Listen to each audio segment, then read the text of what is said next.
મિત્રો આપણી સાથે ગંગાબેન છે, જેઓને L3 L4 ને L5 માં લિન્થેસિસ અને ગાદી પણ દબાતી હતી, એટલે કે મણકો ખસી ગયો હતો. તો આપણે પહેલા એનો MRI એક્સરે જોઈશું. આપ જોઈ શકો છો મિત્રો કે આ માતાજીને ગાદી પણ દબાતી હતી ને મણકો તે દબાઈ ગયેલો છે.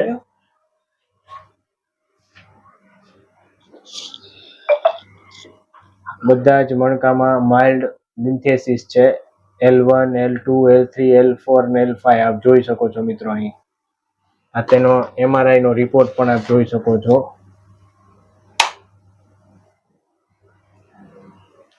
ગંગામાં આપ ક્યાંથી આવો છો? મોવાથી. અને આપને શું તકલીફ થતી ની કેટલા સમયથી તકલીફ હતી? એ દીવા ચોથો મહિનો છે.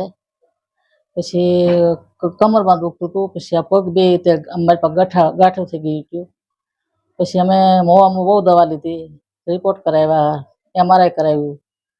પછી એને એમ કીધું કે અમદાવાદ જવું પડશે, ઓપરેશન કરાવવું પડશે. પછી મારા બાબલાએ વેડિયામાં જોયું કે ભાવનગરમાં ડૉક્ટર છે ને એ સાહેબ મટાડી દે છે. એટલે અમે ગોતતા અહીંયા આવ્યા ને એ સાહેબ કીધે મને બહુ સારું છે.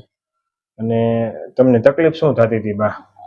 કમરમાં દુખતી હતી, પગ દુખતા, ઊભા થવામાં બેસવામાં શું તકલીફ થતી? બસ ઊભા થવામાં કમરથી દુખે તો પગ બે પકડાઈ જાય, પછી હાલી ન શકું. હા, હવે અત્યારે ઘણું સારું છે, પણ આરામ કરીએ તો વધારે સારું રહે. સાહેબ કે એમ કરીએ તો વધારે સારું રહે. હા, સાહેબની સારવાર બહુ સારી છે, મને ઓપરેશનમાંથી બચાવે છે. વાહ ભાઈ વાહ, સરસ. આપણે આ બાને ગંગામાને અત્યારે જે સારું થયું, તમે શું કહેવા માંગશો?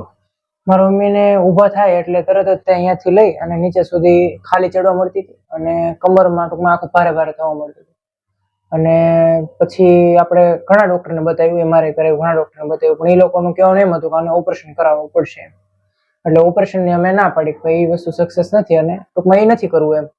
એટલે પછી એવી રીતના મારા એક ફ્રેન્ડ સાથે હું વાત કરતો હતો, એમાંથી વિડીયો તમારી વાત થઈ અને એવી રીતના એ વિડીયો જોયો અને એમ કરતાં કરતાં અમે અહીંયા પહોંચ્યા અને એવી રીતના સારવાર લીધી. ને અત્યારે મારા મમ્મીને 80-90% જેવું સારું છે મારા મમ્મીને. અને અત્યારે આમ કહીએ તો આમ ભૂલી ગયા છે કઈ રીતે એનો દુખાવો હતો. એટલે અત્યારે ઘણું ઘણું સારું છે. ઓપરેશન માંથી બહાર વહી આવ્યા. સરસ. તો આ વિડીયો YouTube માં મૂકી શકીએ? કોઈ વાંધો નથી. તમે શું કહેવા કહીશ? નહીં, હું સાહેબ એકદમ સહેમત છું આ ટેકનિક થી, કે જે વસ્તુ એક વસ્તુ આમ ખરાબ થઈ ગઈ છે એ સુધરે એમ નથી, પણ જે વસ્તુ એડજસ્ટ થઈ કેવી છે એ વસ્તુ થઈ જાય. એટલે એ માનવું છે સાહેબ મારું. Thank you. છોડો એ ઊંડો શ્વાસ લેવામાં છોડો. શરીર ઢીલું રાખજો અને બા હવે હાવ ઊંડો શ્વાસ લો માતાજી. છોડો, લૂજ રાખજો હજી. ઓકે, ઢીલો મેકી જો બા. લે પણ તમે એને બા ઢીલું મેકી જો.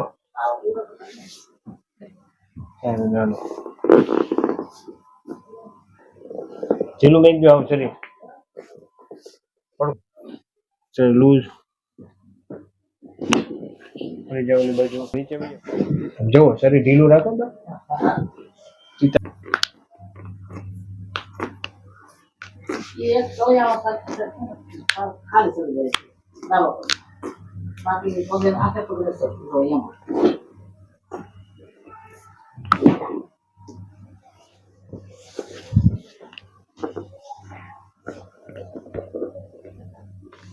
ઊંડો શ્વાસ લો, થોડો ચલ્લું. ઓકે, મારી